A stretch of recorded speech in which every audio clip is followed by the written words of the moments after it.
हाँ जी, तो आज नया चैप्टर स्टार्ट करते हैं यार, कंस्ट्रक्शन चालू कर रहे हैं, ठीक है, और साथ साथ में आपका सर्किल भी चालू हो रहा है। तो इतना डीप में बताने वाला हूँ ना इस चैप्टर को मैं, लेकिन हाँ ये नहीं है डीप का मतलब ये नहीं कि अपन आराम से महीने भर में खत्म करेंगे, खत्म वो 7-8 दिन में हो जाएगा, लेकिन डीप का मतलब है बिल्कुल बेसिक से बताऊँगा। इतना बेसिक से मुझे नहीं पढ़ाया गया था।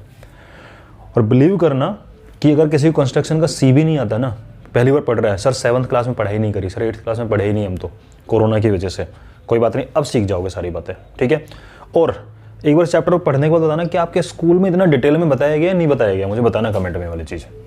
तो भाई देखो, कंस्ट्रक्शन चैप्टर चालू कर रहे हैं तो पहले आपको बिल्कुल बेसिक चीज़ों की नीड होनी चाहिए। क्यों? क्योंकि बच्चे कंस्ट्रक्शन कर तो लेते हैं, डायग्राम बना लेंगे, ट्राइंगल बना दें, सब कुछ बना देंगे। सर लेंथ में ना डिफरेंस आ रहा है, सर 7.5 नहीं आ रही, सर 7.5 चाहिए, सर हमारी 7.6 आ रही है। ये जो मिस्टेक्स होती है ना, ये मिस्टेक्स कैसे दूर करनी है? सर कंपास सर पकड़ता है, सर हिल जाता है वो, ये कमी कैसे दूर करेंगे? वो सारी बातें अपन आज सीखने वाले हैं, ठीक है। तो मैंने टॉपिक वाइज डिवाइड किया है, तो आज आपका काम क्या बोलते हैं, बनाने का काम थोड़ा सा बाद में स्टार्ट होगा 5-10 मिनट, तब तक सुनते सुनते ना अरेंजमेंट कर लो, सारा अपना ज्योमेट्री बॉक्स अपने पास रख लो और प्रॉपर्ली हेडिंग डालकर चालू कर लो। आप भी हेडिंग डालना साथ साथ ही है। मैंने टॉपिक लिया वे ऑफ कंस्ट्रक्शन। तो सबसे पहले बात करते हैं पॉइंट बनाना क्या होता है। तो जो आप बनाते हो ना पॉइंट को, पेंसिल लेते हो और कॉपी में ऐसे मार्क करते हो, फिर उसको डार्क करते हो, बहुत गलत आदत है। उसकी वजह से ही आप मान के चलना कि आपका जो पॉइंट का जो डिफरेंस आता है ना, 7.5 का 7.6 हो जाता है, वो डिफरेंस इसी की वजह से आता है एक तो, ठीक है। तो कभी भी आप पेंसिल का यूज करो तो एक हल्का सा डॉट लगाओ जो आपको दिखना चाहिए बस कॉपी के अंदर, आपको ज़्यादा लगाने की नीड नहीं है। उसको डार्क करने की नीड तो है ही नहीं, क्योंकि जब उसके ऊपर पेंसिल 1-2 बार रखी जाएगी तो ऑटोमेटिकली डार्क हो जाता है। और होता क्या, अगर आपने पहले ही डार्क बनाया तो बाद में इतना डार्क हो चुका होता है कि 1 mm से ज़्यादा तो यही हो चुका होता है, ठीक है। तो पॉइंट आप हमेशा छोटा सा लगाओगे और वहाँ से आप चालू करोगे, पहला काम ये हमें ध्यान रखना है हमेशा, ठीक है। दूसरी बात, आपको लाइन ड्रॉ कैसे करनी है। तो जो आप लाइन ड्रॉ करने की आपकी आदत है कि स्केल रखते हो और लाइन को एक बार स्केल, जैसे मान लो यहाँ से आपने मेजर करके यहाँ तक गए, फिर आप है ना 1-2 बार उसको घुमाते हो पेंसिल को ऐसे ऐसे करके। अरे मत कर भाई, आपने इसकी विड्थ बना दी, क्या लाइन में कोई विड्थ होती है? नहीं, लाइन एक 1 डायमेंशनल चीज़ है और इसकी वजह से भी आपकी मिस्टेक होती है। और वैसे कंसेप्चुअल भी गलत है ये, लाइन में ओनली लेंथ होती है, 1 डायमेंशन है, विड्थ तो होती नहीं है। तो जो पेंसिल रख के आप 2-3 बार ऐसे ऐसे घुमाते हो ना, मत घुमाया करो, ठीक है। चाहे आप कंपास लेके घुमाते हो 2-3 बार ऐसे ऐसे मत घुमाया करो, एक बार ही आर्क लगती है। ये छोटी छोटी चीज़ें हैं जो आपके माइन्यूट एरर को दूर करेंगी, ठीक है। दूसरी चीज़, कई बच्चों को मैंने देखा है स्ट्रगल करते हुए कि वो पता नहीं इतना वीक कैसे बना रखा उन्होंने अपने मैथ्स को, टूटा हुआ स्केल उनको मिल जाए, सर मेरी में 0 से स्टार्ट नहीं हो रहा, सर मैं लाइन कैसे खींचूं? अरे भाई यार कमाल कर रहा है यार। तो आप मुझे बताओ, अगर मुझे 6 सेंटीमीटर ड्रॉ करना है तो मैं 0 से 6 तक चला जाऊंगा, ठीक है। 0 से 1 हो गया, 2 3 6 हो गया, मेरा स्टार्टिंग वाला 0 वाला टूटा हुआ है, तो क्या अब 6 नहीं बना सकते आप उतने लंबे स्केल के साथ में? अरे 1 to 7 भी तो 6 ही होता है, ठीक है। तो ये बेवकूफ़ी वाले क्वेश्चन नहीं करने अपन को कि हमारा सर टूटा हुआ है हम कैसे बनाएंगे। ये करते हैं, आपको लग रहा हो सर हम तो करते ही नहीं, हम तो आराम से बना लेते हैं, करते हैं, मैंने देखा है प्रैक्टिकली इस चीज़ को, ठीक है। तो पॉइंट का ध्यान रखना है, सही तरीके से बनाना है। ओनली डॉट लगता है वो मोटा अपने आप हो जाता है, हमें कोशिश करनी है कि नहीं करना है उसको मोटा। लाइन में 2-3 बार ऐसे नहीं करना है, एक बार स्केल रखा खींच दी, बस जो आ गई वो आ गई सही तरीके से। सर दिखती नहीं, अरे दिखती है भाई, तरीके से लेके जाए पेंसिल को, और पेंसिल को शार्प रखना है हमें, इतना शार्प भी नहीं कि पेज फट जाए, इतना डार्क भी नहीं, इतना मोटा भी नहीं रखना आगे से कि आप ना चाहते हुए आपको लाइन में थिकनेस नजर आए। लाइन में थिकनेस नहीं होती। और टूटे स्केल से कैसे बनाते हैं, आपको 8 सेंटीमीटर बनाना, स्केल टूटा हुआ है, 1 से स्टार्ट कर ले, 1 से 9 भी 80 होता है, या 2 से 10 भी 80 होता है। समझ गए इस चीज़ को? Know your geometry box. Geometry box आपके पास में बचपन से है, लेकिन मैं मान सकता हूँ कि 60-70% बच्चों को ये वाला आंसर नहीं आता होगा। आप लोगों के पास में सेट स्क्वायर होते हैं, ठीक है, एक ही मेरे पास में यार, अरेंज एक ही कर पाया मैं। पूछा जाता है क्वेश्चन कि सेट स्क्वायर के अंदर जो एंगल्स होते हैं वो कितने होते हैं, कौन कौन से एंगल होते हैं। तो ध्यान रखना, चाहे ये वाला सेट स्क्वायर हो जिसमें एक साइड छोटी दिख रही है और एक साइड बड़ी दिख रही है आपको, ठीक है, इस सेट स्क्वायर में भी ये वाला एंगल 90 होता है। आप अंदर वाले पे ध्यान दो, ये अंदर वाला भी उसका रिप्लीकेट ही है, ये 90 होता है, यानी ये एंगल 90 होगा डेफिनेटली हमेशा। उसमें जो छोटी वाली साइड है, ठीक है, आपने पढ़ा है ट्राइंगल वाला चैप्टर, कौन सा 7th चैप्टर था, कि छोटी साइड के सामने वाला एंगल छोटा होता है, तो ये एंगल छोटा होगा। बड़ी साइड है ये नीचे वाली, इसके सामने का एंगल बड़ा होगा। तो ध्यान रखना, जिसमें लेंथ अलग अलग है सेट स्क्वायर में, इसमें एक तो 90 होना ही होना है। ये बड़े वाला एंगल 60 होता है, छोटे वाला एंगल हमेशा 30 होता है। 60 30 90 90 180 बन गया ये। समझ गए सर? एक सेट स्क्वायर और होता है जिसमें जितना यहाँ होता है इतना यहाँ होता है, दूसरे वाला जो इक्वल होते हैं उसमें भी एक 90 होता ही होता है, और बाकी दोनों सर सेम है क्योंकि हमें सेम लग रही है। और आपको पता है जब लेंथ सेम हो जाती है ये वाली तो आइसोस्केलेस ट्राइंगल बन जाता है। तो आइसोस्केलेस ट्राइंगल में बेस एंगल सेम होते हैं, तो उसमें दोनों एंगल बचे हुए 45 होते हैं। क्वेश्चन पूछा जाता है, वाइवा में पूछ सकते हैं, और आपका ऑब्जेक्टिव क्वेश्चन के अंदर इस चैप्टर से अगर ऑब्जेक्टिव क्वेश्चन बना तो ये क्वेश्चन बन सकता है। तो हमें सेट स्क्वायर के याद रखना होगा कि सेट स्क्वायर की अगर हम बात करें तो सेट स्क्वायर दो तरीके के होते हैं। पहले वाले में एक 90, एक 60 और एक 30।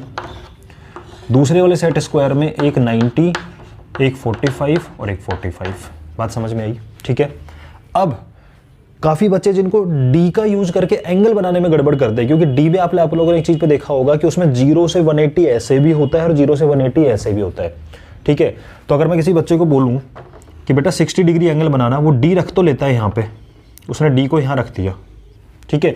वो फिर यहाँ से काउंटिंग चालू करता है 0, 10, 20, 30, 40, 50, 60 और ऐसे बना देगा। अरे बेवकूफ़ी वाली हरकत मत कर बेटा। आप मुझे एक चीज़ बताओ, आप इधर से बना के इधर तो कुछ है ही नहीं। आप ध्यान रखना, इसको एंगल को मेजर करने का सबसे सिंपल तरीका बता रहा हूं। अगर आपने उसको यहां पे रखा है टी को, तो लाइन कहां है? यहां है। और आपको पता है एंगल का मतलब क्या होता है? एंगल का मतलब होता है इस पॉइंट से लाइन को ओपन करना, खोलना। इधर से खोलेगा ना यार, जहां लाइन है इधर से क्या लेना देना? इधर कुछ है ही नहीं। जब यहां पे कुछ है ही नहीं तो आप एंगल इधर से काउंट क्यों कर रहे हो? जिधर है, अगर आपने डी को यहां रखा है 0 0 मिला के उसके सेंटर पॉइंट को, तो लाइन कहां है? लाइन इधर है, तो काउंटिंग इधर से कर बेटा। इधर नहीं है तो इधर से काउंटिंग क्यों कर? इधर कुछ है ही नहीं, खाली जगह लटक रहा है डी वहां पे। जब लटक रहा है इधर से काउंटिंग क्यों करते हो? तो आपको 0, 10, 20, 30, 40, 50, 60, 70, 80, 90 ऐसे चलता चलता जाएगा। और दिख भी ना चाहिए।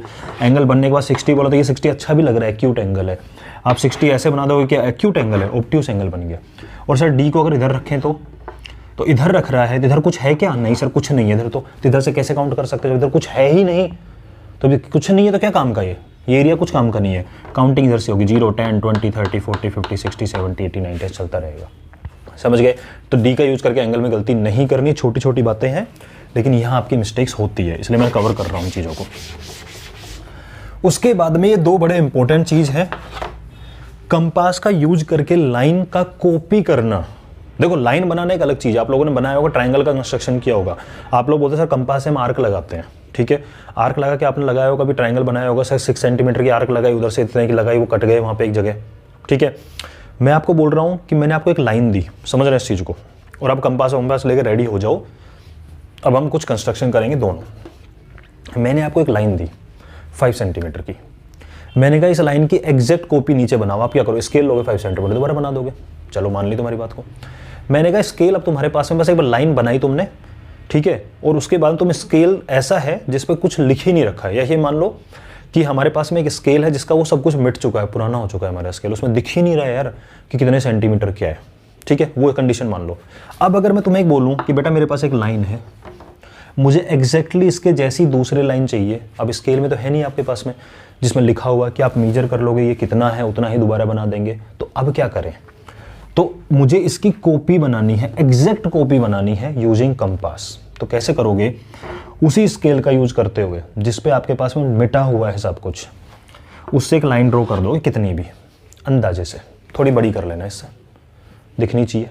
ठीक है, अब मैं सर बिल्कुल एग्जैक्ट कैसे बनाऊं इसका यूज करते हुए, तो एग्जैक्ट बनाने का तरीका होता है जो कंपास में जब आप ओपन करते हो ना कंपास को, वो कंपास में एंगुलर लेंथ ही तो है।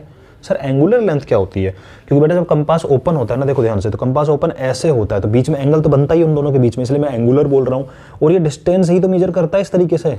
इन एंगल का मतलब क्या होता है, एंगुलर डिस्टेंस, इन दोनों के बीच का डिस्टेंस ऐसे। ठीक है, तो कंपास में जो चुभने वाला हिस्सा है उसको यहाँ रखना, पेंसिल को यहाँ रखना, एग्जैक्टली यहाँ मेजर कर लेना कितना है। अभी करो मेरे साथ में। ठीक है, एक लाइन ड्रॉ करो अंदाजे से।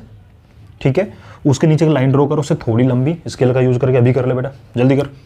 फिर कंपास को इसके इस पॉइंट पे रख, चुभने वाले को पेंसिल को इस पे रख, बिल्कुल पॉइंट लगाते हुए।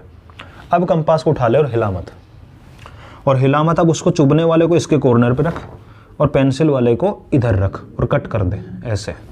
तो जहाँ जो ये पॉइंट मिलेगा कट करने पर, अब आप ध्यान से देखोगे, अब आप अपना स्केल उठाओ जिसमें सब कुछ लिखा हुआ है, आप इसकी लेंथ को मेजर करो यहाँ से यहाँ तक। आप स्केल से इसके लेंथ को मेजर करो, आपको दिखेगा आपने एग्जैक्टली सेम कॉपी कर दी है यहाँ पे बिना मेजरमेंट किए हुए। ठीक है, तो ये तरीका आप अपने प्रैक्टिस कर सकते हो। ऐसे 2-4 लाइन बनाना, कुछ भी नीचे बनाना, कंपास में फिल करना ये लेंथ, ऐसे कट करना यहाँ से, तो आपको एग्जैक्ट कॉपी मिलती चली जाएंगी। तो this is the way we can make copy of any line using compass. तो कंपास काम आता है डिस्टेंस मेजर करने के। ठीक है, आप लोगों ने आर्क बहुत बार लगाई है, ये बात समझ में आती है सबको। अब ये बड़ा इंपॉर्टेंट चीज़ है, इंपॉर्टेंट इस पॉइंट ऑफ व्यू से भी है कि हाँ समझ में आना चाहिए, और इंपॉर्टेंट इस पॉइंट ऑफ व्यू से भी कि आपका जो ट्रायंगल का कंस्ट्रक्शन इस चैप्टर में होने वाला है उसमें इस कंसेप्ट का यूज होगा। कौन सा? Copy of an angle using compass. मतलब अभी हमारे पास एक लाइन थी, हमने लाइन की कॉपी करके एग्जैक्ट दूसरी लाइन बना दी। अब हमारे पास कोई भी एंगल होगा, हम नहीं जानते कितना होगा, हम डी का यूज करेंगे नहीं, डी है ही नहीं हमारे पास में। ठीक है, हम तो ऐसे ही बनाएंगे कुछ भी, और हम उसका एग्जैक्ट कॉपी बनाएंगे दूसरा। तो समझना, पहले प्रोसेस को समझ लो, उसके बाद में मेरे साथ दोबारा मौका दूंगा आपको बनाने का। तो मान लीजिए कि आपने कोई भी एंगल ऐसे ही बना दिया मन मर्जी से। ठीक है, मन मर्जी से, हमने नापा ही नहीं है कितना है, बना दिया। मुझे इसकी एग्जैक्ट कॉपी चाहिए, तो क्या करेंगे, इसमें लाइन है तो हम एक लाइन बनाएंगे, बना दो। ठीक है, अब मैं अपने कंपास के चुभने वाले हिस्से को यहाँ रखूँगा। ठीक है, और यहाँ रखकर और कंपास से एक आर्क मारूंगा कहीं भी, यहाँ मार लो, यहाँ मार लो, यहाँ मार लो, कहीं मार लो। एक बात का ध्यान रखना, कंपास को एक तो इतना ज़्यादा नहीं खोलते। ठीक है, जब नीड होगी क्वेश्चन में भाई बहुत लंबा खोलना पड़ेगा तो बात अलग है, लेकिन अगर खुद से आर्क लगा रहे हो कंपास को कभी बहुत ज़्यादा नहीं खोलते, कंट्रोल नहीं रहता हमारा उसके ऊपर फिर। ठीक है, और एक कंपास को बहुत कम नहीं खोलते, कुछ बच्चों को आता है तो बहुत कम खोलते हैं, अरे भाई वो मेजरमेंट ढंग से नहीं होता। तो कंपास को एक थोड़ा तरीके से खोलो। ठीक है, जब खुद से हमारे पास में कंट्रोल है कि हमें आर्क लगानी है तो कंपास को थोड़ा सही तरीके से खोलो। तो मैंने आर्क लगा, मैं ज़्यादा पास वाली भी नहीं लूँगा, सबसे सेम आएगा। ठीक है, मैं ज़्यादा दूर वाली भी नहीं ले रहा, मैंने रीजनेबल डिस्टेंस पे एक आर्क लगा दी यहाँ से आर्क, यहाँ रख के कंपास से मैंने आर्क मारी। अब कंपास को चेंज मत करना, जितना इस पॉइंट से रख के आर्क लगाई है हमें सेम कंपास की नीड है। हम यहाँ रख के कंपास के चुभने वाले हिस्से को हम यहाँ से भी आर्क लगाएंगे। जितना ओपन यहाँ किया था कंपास को, आर्क मारी थी, चेंज मत करना, यहाँ रख के आर्क लगाना। ठीक है, क्योंकि हमें कंपास से हम मेजरमेंट कर रहे हैं, तो कंपास में चेंज कर दिया तो फिर क्या होगा, काम गलत हो जाएगा ना। ठीक है, पहला सर कंपास से डिस्टेंस मेजर होती है एंगल की कितनी है, और आपको नजर आएगा सर कंपास से डिस्टेंस यहाँ मेजर कर दो, देखो एक पॉइंट यहाँ और एक यहाँ, ध्यान से देखते चलो। अब कंपास के चुभने वाले हिस्से को नीचे रख लो और पेंसिल को इस पर रख लो, मतलब हम कुल मिला के इसको मेजर कर रहे हैं, ये कितना है, यही तो डिस्टेंस है। सर फिर तो एक बात बताओ, फिर तो अगर पहले समझ ले फिर बताऊंगा चीज़। ठीक है, तेरे दिमाग में जो आ रही होगी, सर अगर यहाँ होता तो ज़्यादा होता, तो वहाँ भी ज़्यादा होता, समझ रहे, वो बनता है सेम, उसकी टेंशन मत ले, तो करके देख लियो बाद में, थोड़ी देर बाद में। इसको मेजर करना है कितना है, तो सर कंपास अभी हमने जो ऐसे मारा था, हमने ऐसे मारा था, अब तो चेंज हो सकता है ना। हाँ अब हो सकता है, क्योंकि जो टास्क हमने यहाँ से किया सेम टास्क हमने यहाँ से कर लिया। अब कंपास में इसको फिल करो, यहाँ चुभने वाले को रखो, यहाँ पेंसिल को रखो, हो सकता है चेंज हुआ, कोई दिक्कत नहीं है। ले लिया, यहाँ से यहाँ तक का है ना सर ये, हाँ तो मतलब यहाँ रखना पड़ेगा मुझे कंपास, हाँ मतलब मुझे यहाँ रखना पड़ेगा कंपास, बिल्कुल इस पॉइंट पे रखो जहाँ पे कट कर रहा है, इधर कंपास को रखो और यहाँ से ऐसे कट मार दो ऊपर, ये कहीं ना कहीं तो मारेगा कट।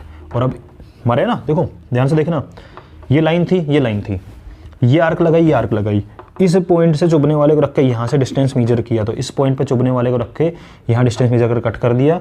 आपको नजर आ रहा होगा, बस अभी ये लाइन तो खींचनी है, कहाँ से जाएगी पास करते हुए, सर इस पॉइंट से, मतलब इस पॉइंट से, और इसको लाइन को खींच दो, एग्जैक्ट सेम एंगल बन चुका है आपका। आप चाहो तो अपना डी यूज करो, अब मेजर करो ये कितना बनाया आपने, इसको मेजर करो कितना बना है, एग्जैक्ट सेम बना होगा। तो ये होता है एंगल का कॉपी करना। एक एग्जाम्पल मेरे साथ में अब करो खुद से, अभी अपना कंपास वंपास सब कुछ उठा लो। कंस्ट्रक्शन के स्टेप्स वगैरह क्या होते हैं वो मैं जब कंस्ट्रक्शन कराऊंगा हर बार लिखूंगा, टेंशन मत लो उस चीज़ की। ठीक है, अब आप मेरे साथ एक काम करो, आप एक एंगल खुद से बनाओ। ठीक है, बनाओ अभी साथ साथ बेटा, अभी साथ साथ बनाओ। ठीक है, बनाएगा एंगल कोई भी, कैसे बना लो, मत नापो उसको भी, अभी मेजर करो ही मत उसको। उसके बाजू में एक लाइन खींचो, करो साथ साथ, एक लाइन खींचो। ठीक है, अब कंपास के चुभने वाले को यहाँ रखो, पेंसिल को थोड़ा तरीके से ओपन करो और एक आर्क मार दो।